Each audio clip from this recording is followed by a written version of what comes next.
Green paper. Paper making is a great example of one of the processes which we can use biocatalysis in. I am sure all of you know what it is used for, but do you know how it's made? We know paper is made from trees, right? But how? The process of traditional paper making starts from raw wood. Raw wood is made up of fiber called cellulose. Cellulose fibers are held together with a glue sort of substance called lignin. Lignin is an organic polymer found in most plants. It is especially important in trees as it is the strength and the rigidity of the wood and bark. During pulping, the most of the lignin is removed and the cellulose can be rearranged. This rearrangement, in short, forms paper. The most common type of paper manufacturing uses the craft process. There are 5 main steps in this process. First, collection of raw material. This is collecting and deforestation of trees in order to make paper. Many processes can be used to create wood pulp from logs. Mechanical process is used in which logs are tumbled and the bark is removed. Further to this, the logs are grinded. Wood chips are then cooked in a chemical solution and boiled at very high pressure in a solution of sodium hydroxide and sodium sulfate. Bleach may be added at this stage to create the desired color. The next step is called beating. This involves beating and pounding of the pulp. In this step, chemical can be added to create opacity of the paper and also sizing. The pulp is then fed into machines, for drainer, which contain a serial roller, and the excess water is drained off. The dried paper is then wound into large reels, and then desired characteristic such as thickness and smoothness can be achieved.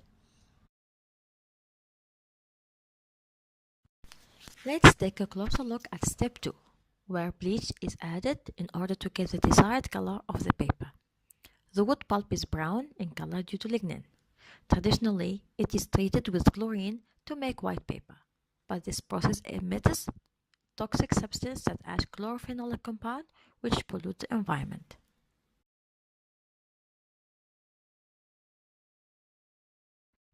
The world consumption of paper is more than 300 million tons of paper. In the last 20 years, consumption has increased 126%. 4% of the world's energy is used in paper consumption. 17 million cubic feet of timber is invested worldwide for paper and pulp.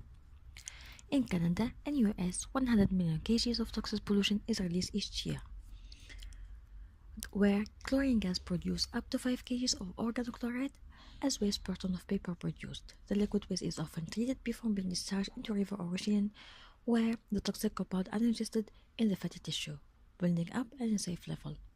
The compounds are also degrading at an extremely slow rate, which result long-term issue, and the loss of forest further contribute to 12 to 17% annual greenhouse gas emission. In order to make paper manufacturing greener, there needs to be an alternative to using large amounts of strong chemicals, which present problem of waste and possible accident and using a large amount of energy. A biocatalyst is something that increases the rate of reaction without being used up itself.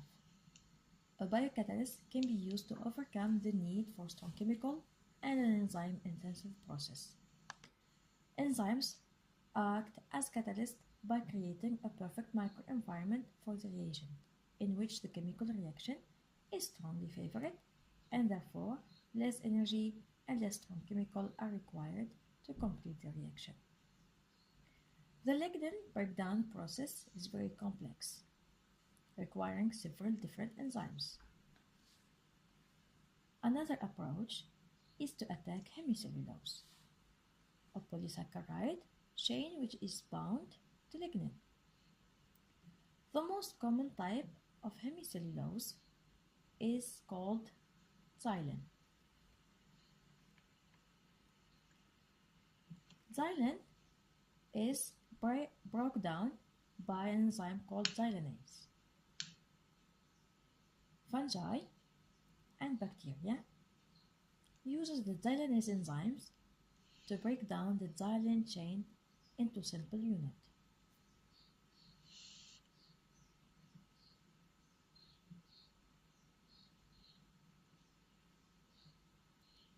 Lignin become more soluble as those chains attached to it become shorter.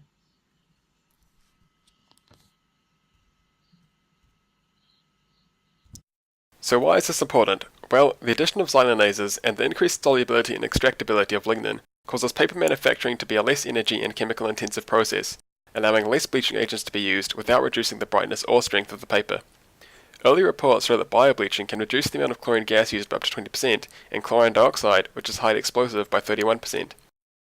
Both the xylanase enzyme and the waste produced during biobleaching are non-toxic and readily decompose, making it environmentally safe to use. There are, however, some major setbacks for the role of xylanase in the paper industry. Enzymes generally don't perform well under harsh conditions, and xylanase is no exception to this. The process used to pulp and bleach wood requires a high pH and temperature. Most xylanase enzymes are unstable under non-neutral conditions and at temperatures greater than 60 degrees. The enzymes degrade during the bleaching process, rapidly reducing their activity. It is also important to consider water usage in biocatalysis. The fermentation and extraction process of the xylanase enzymes requires large volumes of water. While the water may not be contaminated with toxic compounds during these processes, it is still considered waste and requires some treatment before dumping. Scientists have begun looking into ways to eliminate the downsides to biobleaching by extracting xylanase enzymes from extremophilic microorganisms.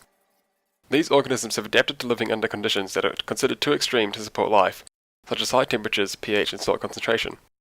Early research shows that the xylanase enzymes extracted from extremophiles are much more active under extreme conditions, making them more suitable for use in biobleaching.